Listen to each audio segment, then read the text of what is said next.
I want to apologize again for coughing, and we're going to do something. I know this is not the way we're supposed to do this kind of broadcast, but I'm going to have to hold a cup of tea if I may.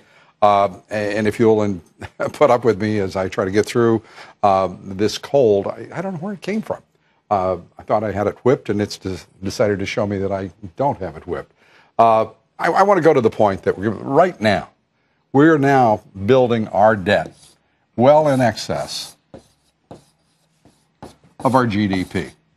And it's no longer a minor item.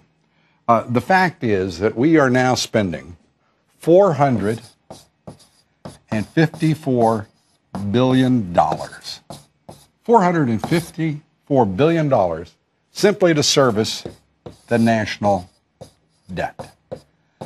And that is extraordinary. And what does it amount to? It amounts to, well, the fact of the matter is, it amounts to, if we see 1 or 2% increase in interest charges on this, it'll amount to what we're spending on Social Security, what we're spending on defense, could equal the annual budget of each of those if we see an increase of 1 to 3%, which, by the way, historically, 5 to 6% has been our historical interest rate charges on U.S. debt. Right now, it's 3%. Folks, we are headed for an absolute fiscal cliff, as so many people are now talking about in Washington, D.C. But what this number suggests right here is that the fiscal cliff is at hand.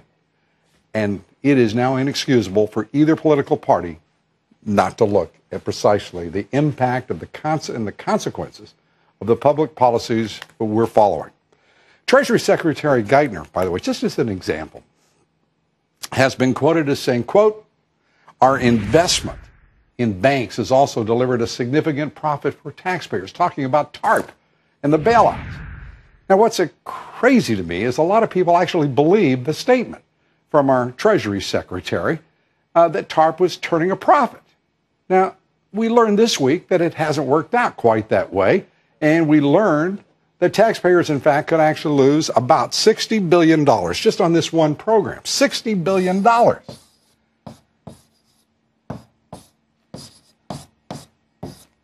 You'd be amazed how many people actually believe TARP is now a profitable investment for the American taxpayer. And if that's not enough proof of how ill-conceived these administration bailouts were, now there are 350 small banks that can't even afford to repay some $15 billion in loans. And they're missing quarterly payments to the Treasury, by the way. Those aren't even the worst offenders. Let's put up some names you know very well. Let's start with, I like this one best, AIG. AIG owes taxpayers nearly $40 billion. $40 billion. I'll write it small so the amount isn't overwhelming to the Treasury Department. General Motors owes $27 billion. $27 billion. And formerly GMAC, now Ally Financial, $14.5 billion. That number is not even big enough to put up on the wall. In all, we're looking at $120 billion in TARP funds still owed to taxpayers. We hold a 77% stake in AIG, a quarter of GM, by the way. We're doing good.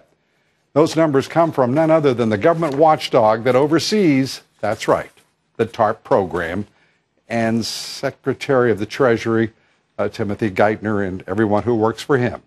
And oversight seems like it's a necessary function right now in